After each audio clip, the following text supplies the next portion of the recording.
nag-react na naman si Panilo. Sa bagay, ito rin yung kanyang trabaho. Hindi ko nga maintindihan kung si Panilo po, may mga kliyente pa rin ito. Active pa rin ito sa sa pagiging trial lawyer. Parang wala na yata, nag-retire na yata ito si Panilo. Dito na lang siya sa politika. Ito na yata yung anak buhay niya. Possibly may nagpupundo din sa kanya. Alangan man, dumaldal ito ng dumaldan na walang talent fee. O, di ba? Anyway, parte din yan sa kanyang hanap buhay.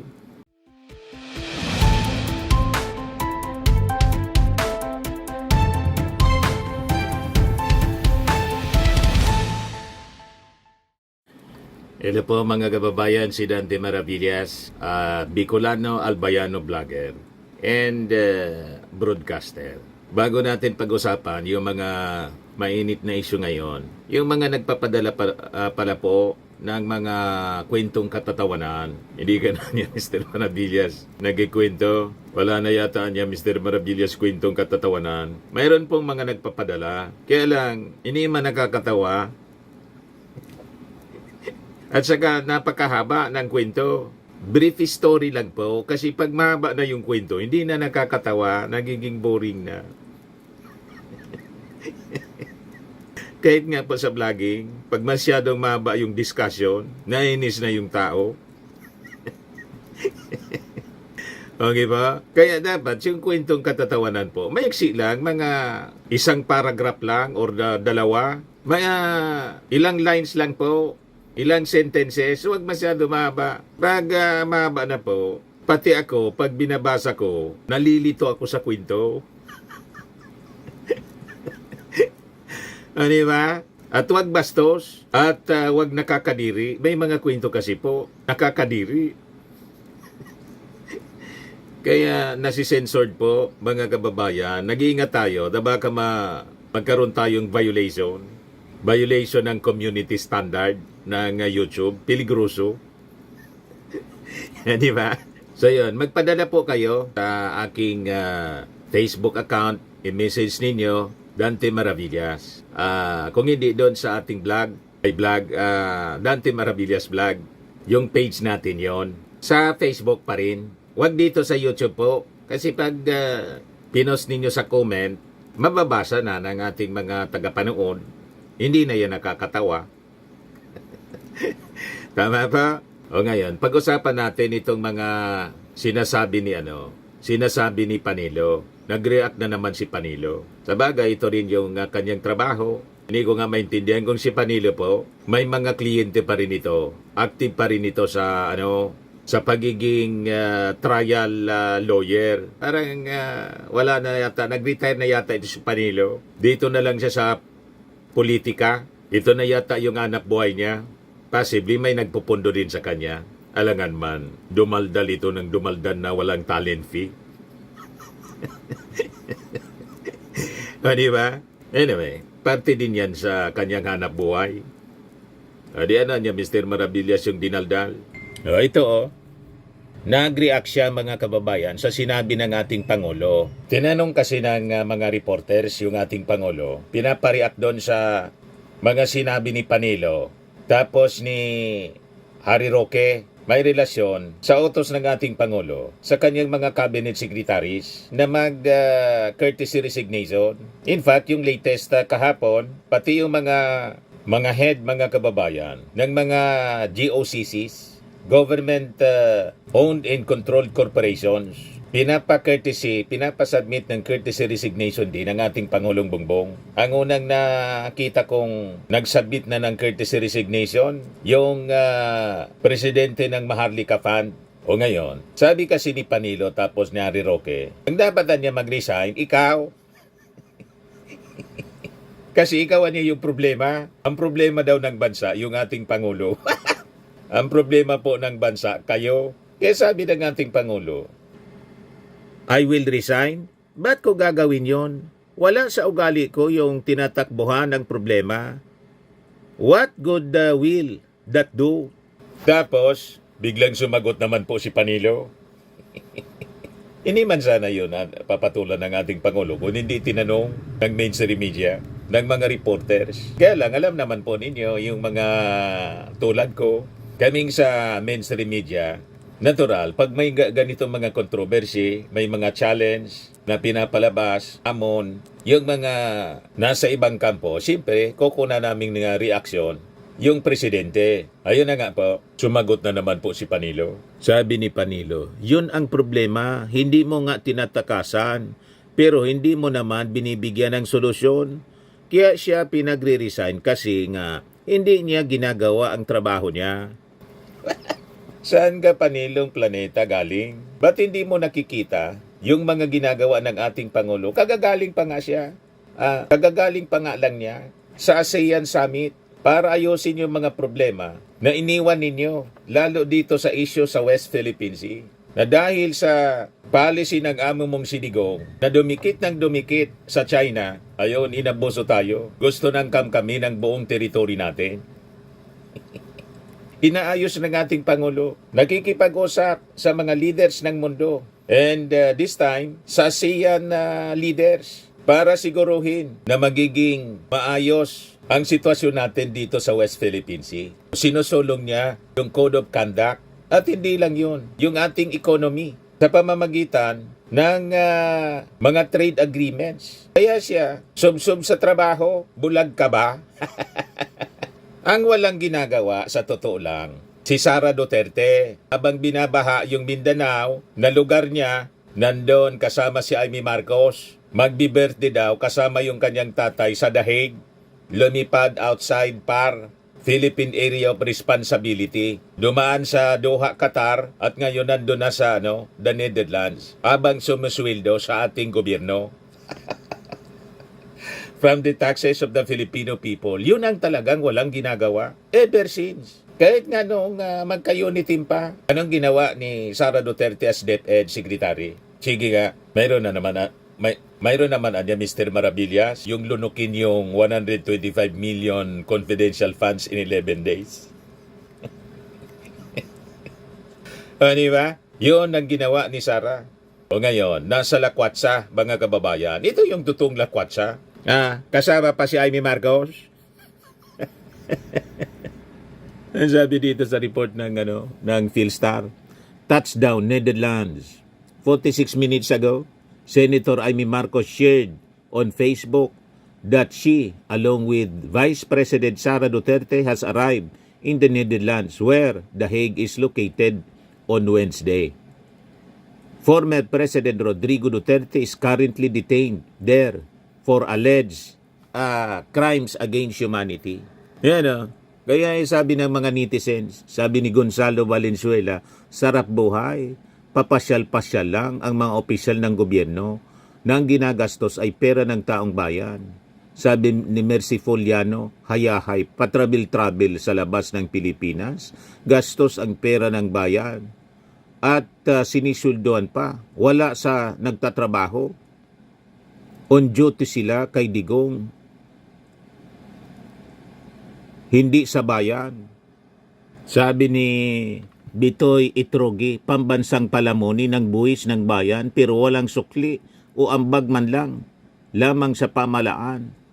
Pumupunta sa mga bansang marami siyang taga-suporta sa OFW at doon magpapalaganap ng mga propaganda laban sa pamalaan at mga hakbang para lamang isulong ang pansariling interes o kapakanan ng pamilya Duterte at hindi ng taong bayan. Nakakadismaya ang performance ng BP bilang kawani ng pamahalaan kahit hindi maganda ang pagtitinginan nila ng Pangulo. Dapat nagsisilbi pa rin siya sa bayan at tumatalima sa kung anong mandato ang nakalatag para sa opisina niya. Yan mga komendo, mga kababayan.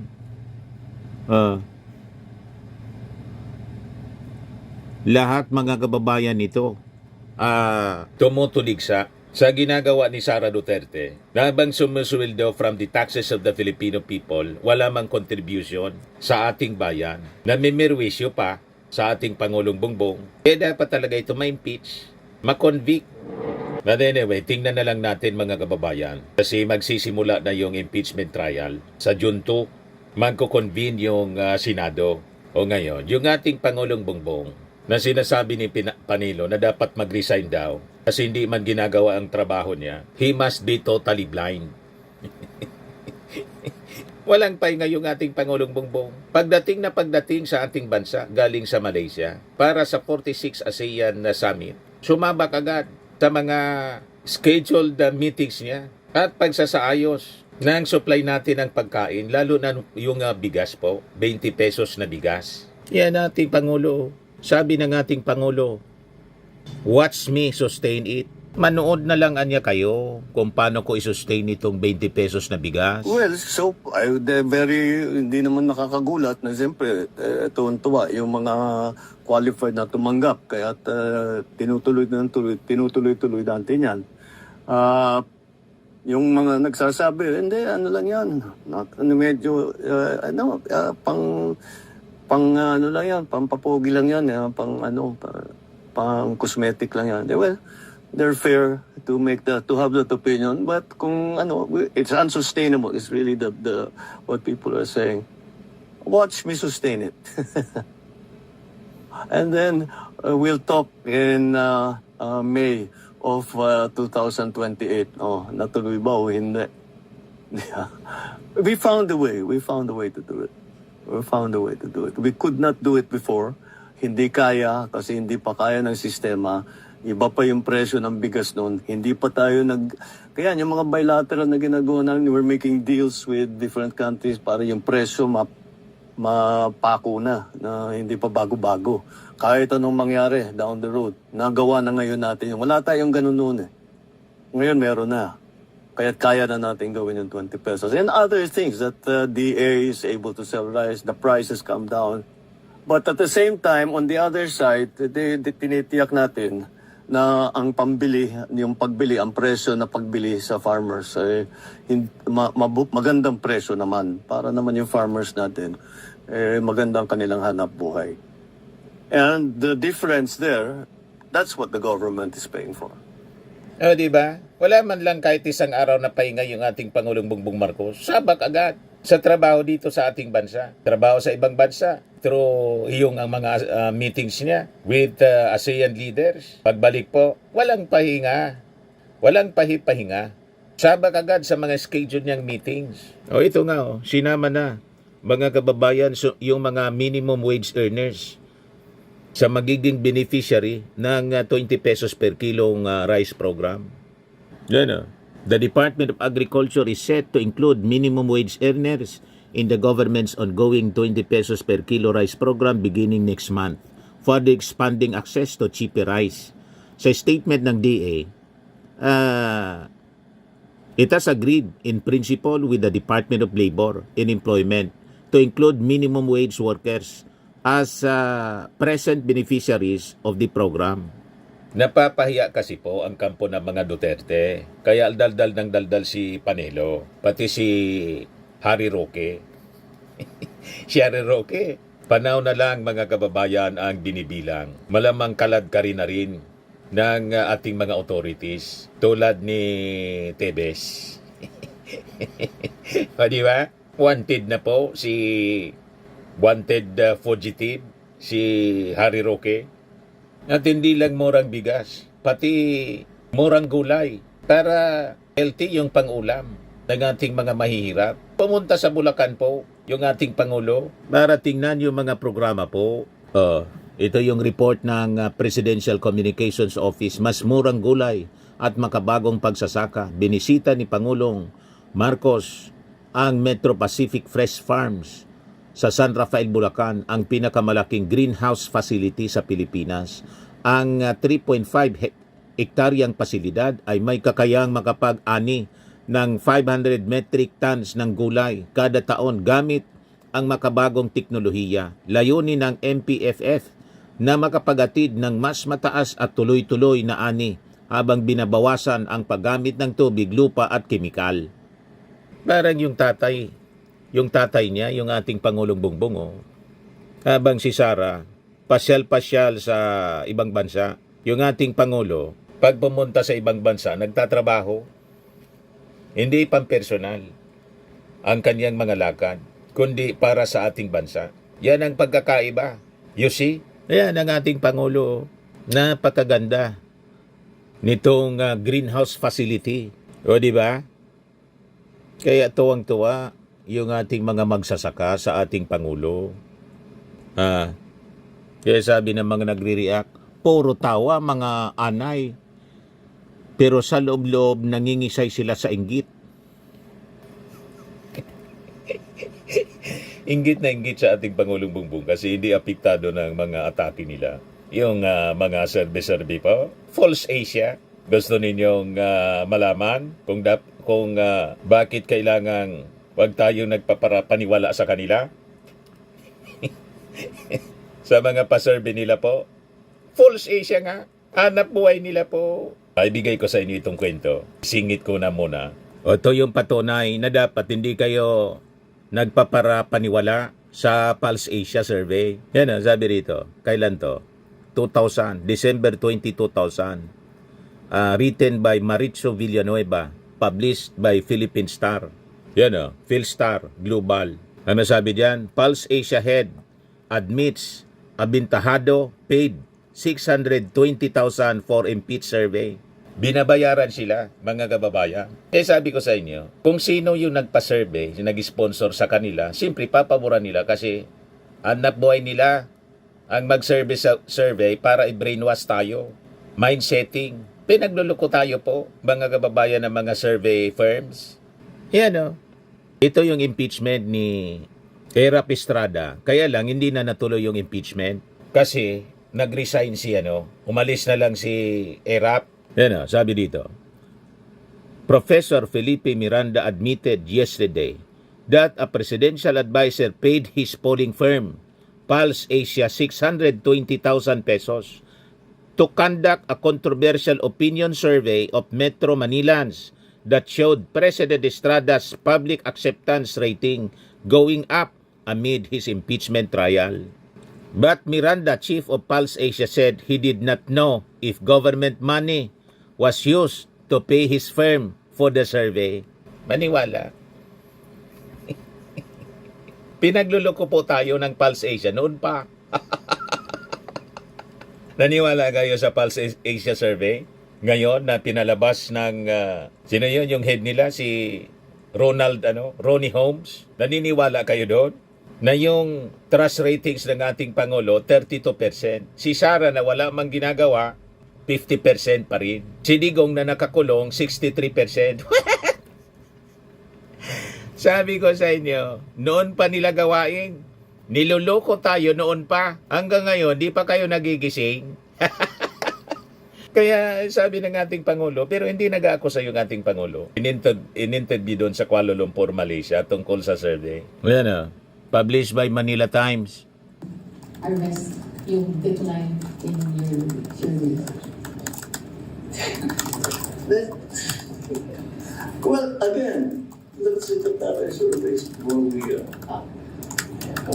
know your source. It's always Dependihan niya sa source. imperfect information makes you make imperfect decisions. The more perfect your information, the more perfect your decision will be. That is one source of information, and you have to understand where it's. Pinagtatawanan lang niya. Kasi alam niya binabayaran lang itong mga survey firms. At kung sino yung nagpa-survey, ayun, hindi man nila sinasabi kung sino yung nagbayad sa kanila. Basta survey lang sila ng survey. Hanap buhay nila yan para imanipula tayo. Inadmit mismo ng Pulse Asia noon pa, year 2000, nabayaran sila. He said, Presidential Advisor for Flagship Programs and Projects Robert Abintahado told him a pro-Estrada group commissioned the survey. He also said Abintahado paid him with a check for the Palace Commission survey last December 4. Miranda gave assurance that although the Estrada camp bankrolled the survey, the results were not manipulated to please the financier. Naniwala kayo? Kaya wag kayo na nagpapaniwala sa false Asia. Pulse Asia pala. bayaran po sila. Pinabayaran ng kung sino gusto na mapaboran para para i-brainwash po tayo. You see? Sabi ko sa inyo, yung mga nagpapapaniwala doon sa mga kwento nila, lalo sa survey, mga mahinang nilalang kayo. So, balik tayo doon sa mga reactions dito sa ginagawa ng ating Pangulong Bongbong Marcos na talagang subsub sa trabaho. Kaya huwag kayong naniniwala sa mga propaganda ni Panilo na dapat daw mag-resign yung ating Pangulo kasi hindi ginagawa ang trabaho. O ano itong mga ginagawa ng ating Pangulo? Ano naman ang ginagawa ni Sara Duterte kundi maglakwatsa ng maglakwatsa. Sayang pasahod. Kaya sabi ng mga netizens po, si Lloyd Adino, very nice, hope ma-replicate many times in many places. Sabi ni Charlie Soler, wow, we are upgrading our farming technology. Sabi ni Earl R.J. Arboque Buren, yan ang kasabihan, pag hitik ang bunga, dami pumupukol. Kaya walang tigil nilang sinisiraan yung ating Pangulong Bongbong Marcos, pero hindi man sila pinapatulan. Sige lang ang trabaho ng ating Pangulo. Appreciated po ng ating mga kababayan. Sabi ng United Loyalist Tarlac, thank you PBBM, mabuhay ang ating masisipag na magsasaka. Deo Contreras, to have realistic economic development, government heads of offices must have within their competencies in character a sense of economic and financial strategy. Sabi ni Mylene Taiko Almario, super galing ng PBBM namin. Ayan siya, mga kababayan, yung greenhouse facility. Kausap ng ating Pangulo, yung mga DAR officials natin. Si Chu Laurel. Yan po, napakaganda. Hands-on yung ating Pangulo. Yan, sa labas ng facility. Yan yung sa loob.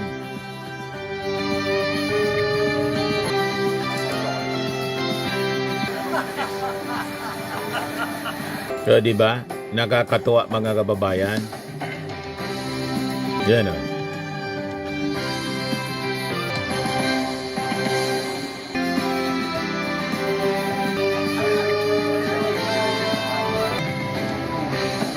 Yan ang hindi nagawa, mga kababayan. Hindi naisip kasi lahat lang EJK.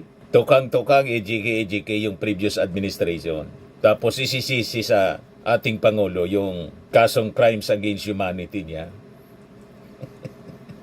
Yung ating Pangulo po, trabaho ng trabaho.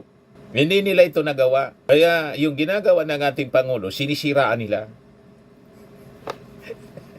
Sa sobrang inggit, na insecure masyado. Mga kababayan. Pero sabi ng may nagpost, nahuli ka man niya yung ilang DDS namimili din ng 20 pesos na bigas.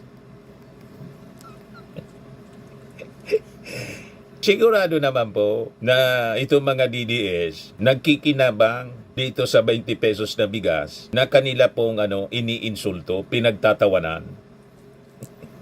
Ganun ang mga ugali niya. Mga masasamang tao kasi. Hindi marunong magpasalamat sa mabuting ginagawa ng ating pamahalaan, ng ating Pangulo. O ito yung pag-inspection po sa mga bodega ng National Food Authority para siguruhin na bastante yung supply ng bigas para sa 20 pesos na programa. In-inspection ng ating Pangulo. During the visit ng ating Pangulo sa San Ildefonso, Bulacan, sa warehouse ng National Food Authority, kinausap na rin ng ating Pangulo, yung ating mga magsasaka. Ito po, pakinggan natin. Bibili ng NFA, ng palay, kasi pag-growing period, tapos biling nila kung pwedeng tuloy-tuloy. Dahil nai-impact naman daw po nila yung palay. Tama. Binabalik natin yung NFA. Alam nyo, nung unang tinayo yung NFA, ang trabaho ng NFA, rice and corn na Rice and corn, ang trabaho ng NFA, bumibili kapag panahon ng ani para hindi babagsak yung presyo. Para may demand, ma-maintain yung presyo. Pagka naman tag-araw, pwede naman, magbebenta naman sila para hindi naman tumaas masyado yung presyo ng bigas para sa mga consumer natin. Nawala yung sistemang yun sa tagal ng panahon. Tinayo pa yung NFA, panahon pa ni Bong Tanco yan eh. Oo, sa nung panahon pa ng ama ko. Tapos pinalitan yung trabaho ng NFA, naging importer. Eh sabi ko hindi naman dapat ganon. Kaya binabalik natin sa dating gawin na yung NFA na bumibili, tinitingnan yung presyo para maganda ang presyo sa pagbili sa inyo ng palay. Ngayon nga, 19 na fresh, 24 pagkatuyo. Oh, so, at least sa palagay ko naman, tinitingnan namin. Tama, maganda na bang presyo yun? O kulang pa? Siyempre, gusto niyan taas. Tuwan-tuwa yung ating mga farmer. Nagkamali ako ng pero at least doon sa 19 at saka 24, medyo Masaya na daw sila. Wag lang 11 pesos na lang. planting season. Ilan ba ang planting dito? Ilan, dalawang planting? Nakakatatlo kayo? Nakakatatlo kayo? Irrigated po, boss, yung third crop na yan. Oh, so may tatlo na kasi may irrigation. Yan yung patubig. Pinapatibay namin yung patubig. Tapos andyan ang DA para lagi kayong binibigyan ng suporta para sa mga pataba, payuda, pesticide, pati yung variety. Para maganda yung variety kasi nagbabago ang panahon eh. Nagbabagyo, masyadong mainit, kaya kailangan natin makahanap. Meron naman tayo mga variety na mas maganda. Para naman hindi masyadong nasisira pagka biglang binagyo o biglang nabaha o biglang tuminit masyado.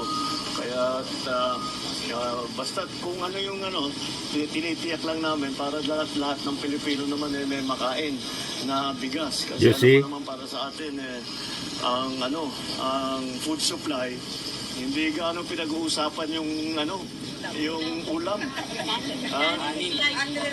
Pero galing lang kami doon sa bagong vegetable farm, yung kay Manny Pangilinas. Ang gaganda ng gulay.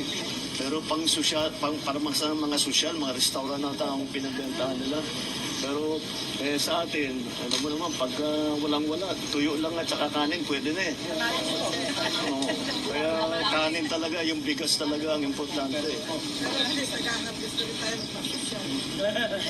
Oo, mas malaking kita. Mas malaking kita.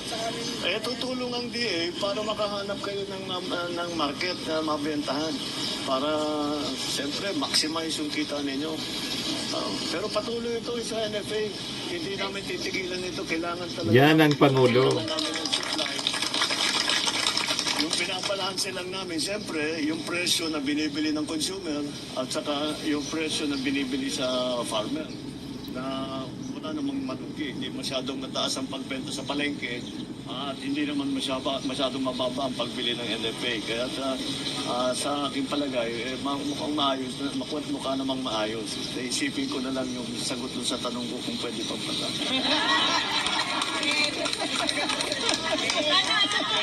Di ba? Palakpakan yung mga farmer. Kayo talaga sinusubo ninyo.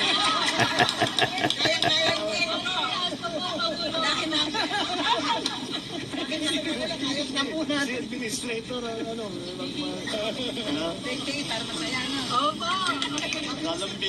lalambingin ninyo.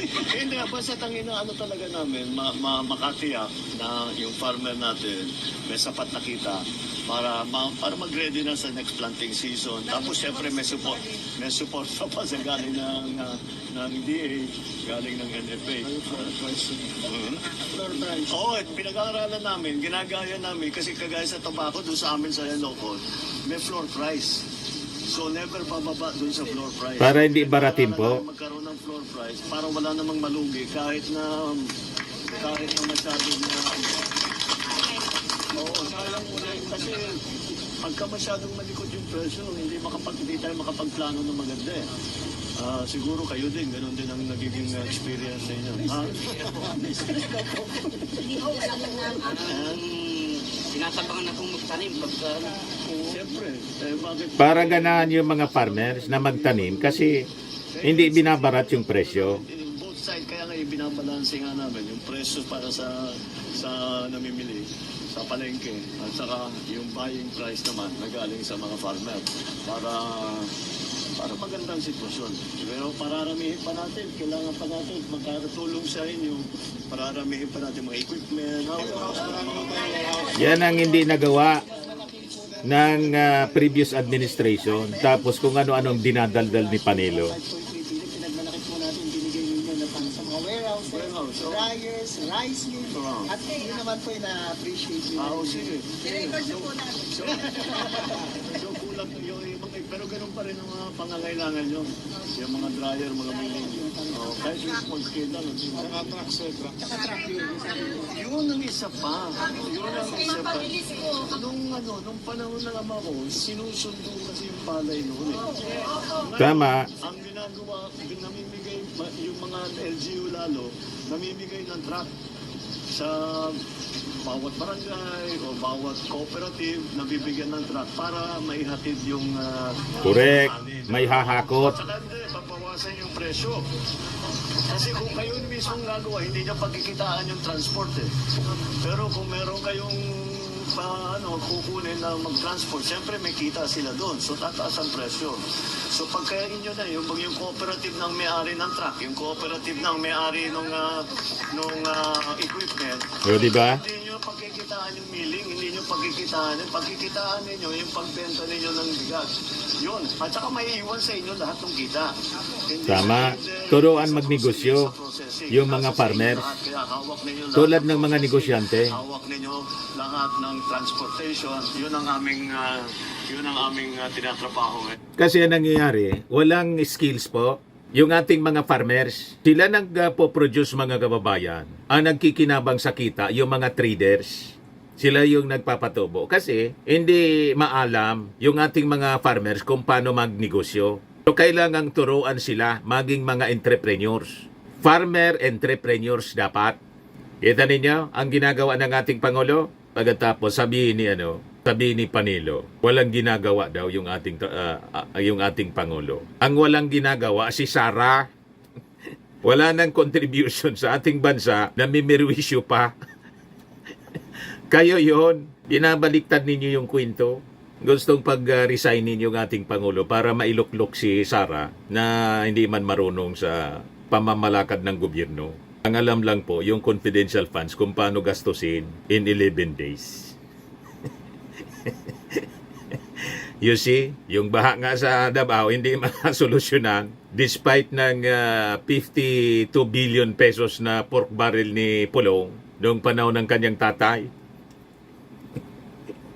Tapos binaba yung Mindanao, lugar niya, hindi man lang silipin. Lumipad outside par, papunta doon sa Dahig. Lahat lang po pang sarili. You see? Sabi ng mga nag-react dito, Bicolano yata si Alma Aguinaldo. Gusgus na mayong pinagkagusgusan.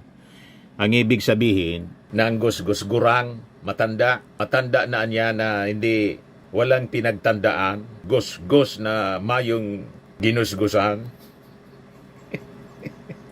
Sabi ni Phyllis Castañeda, para naman ang galing-galing ng mga DDS sa governance. Binoto si PBBM ng taong bayan. Kung gusto niyong alisin, edi mag-people power kayo. May tamang paraan ng pagpapaalis sa mga niluklok. Taong bayan lang ang pwedeng humusga. Hindi man nila kayang mag-people power. Kahit kudita, sabi ni Browner, ni General Browner, walang ko on my watch. Hindi niya mangyayari ang mga kodita-kodita ninyo. Yan. No ko on my watch. Rumors won't shake us, says Browner. Kaya sabi ko sa inyo, 2028 pa, hanggang 2028 pa kayong may stress. Maglalaway kayo araw-araw. Hindi mangyayari yung inyong mga iniisip na masasama. Sabi ni Maxander Jan Palsiso, Ibora, Bakit? Sino ba sila para magsabi na mag-resign si PBBM? Duman na ang panahon nila, pero nasolusyonan ba nila ang mga problema ng Pilipinas? Bagkos mas dinagdagan pa nila dahil dinagdagan pa nila ang nasa 8.7 trilyon na utang ng Pilipinas from 5 trilyon. Gumagawa ng project na mga tulay, substandard, gumawa ng pabahay na hindi natuloy. Ngayon, ghost town na, hindi na pakinabangan ang mga bilihin, walang bumaba, mas lalong tumaas. Tapos na ang panahon nila, nagtatrabaho ng maayos ang Pangulo, ginugulo nila. Yan o. Sabi ni Dang Di Guzman, wow, naman kayo nga ang gumagawa ng problema, kaya kayo tumakbo na dapat hindi, ba't si PBBM ang kailangang magsakripisyo para ibintang lahat ng trabaho nyo? Wow, abogado ka pa naman. Sabi ni Josephine, rebellious Sakchuwong, basta galing sa Duterte or pro Duterte, hindi dapat paniniwalaan. May mga sayad ang mga yan. Sabi ni B. Pilio Ambaan, atat lang si Panilo na si Sara umupo. Akala niya naman magagawa na ni Sara yung maayos yung trabaho niya. Isa DepEd pa lang, palpak na. Wala man pong achievement si Sara. Ang achievement ni Sara, yung magbanta sa ating Pangulo, magmura ng magmura at maglakwat siya. At ang matinding achievement niya, yung paglunok ng 125 million in 11 days. Kaya nga siya na-impeach. At itong ating programa mga kababayan, atid sa inyo nitong ating mga sponsors. Fairmax, Firming and Lifting Cream. Pinapay po sa mga pulses in affected area. Mainam po ito sa mga pains at paninigas ng mga kaso-kasuan. Ito sa mukha naman yung application, anti-aging, Automax po siya. Ito ay Glow 60 mga kababayan. Whitening po siya. Made in South Korea. Ito naman po, Ningxia Red Mix Fruit Drink. Gawa po siya sa goji berry. May anti-cancer properties po siya. At sa mga nagana po ng malinis and spacious fitness gym, pumunta lang po kayo sa aming Colossal Fitness Gym. May Grab car rental din po kami. At bills payment po sa aming office. At saka sa mga mahilig po sa mga imported bags, manood po kayo sa live selling ni Madam Aileen Rosales sa kanyang Aileen Closet po. Pati mga shoes, ito yung kanya po. Ito yung kanyang page. Kita ninyo, napakagandang mga online selling po siya. Si Madam Aileen Rosales. Cellphone number niya po 773-798-7816. Ito naman po yung bago naming product na binibenta online. iGlow Serum, whitening po siya. Tingnan ninyo yung epekto sa aking anak na architect before and now. Yung mga inquiries po ninyo, dumiretso na lang kayo sa kanyang Facebook account, Riz Maravillas.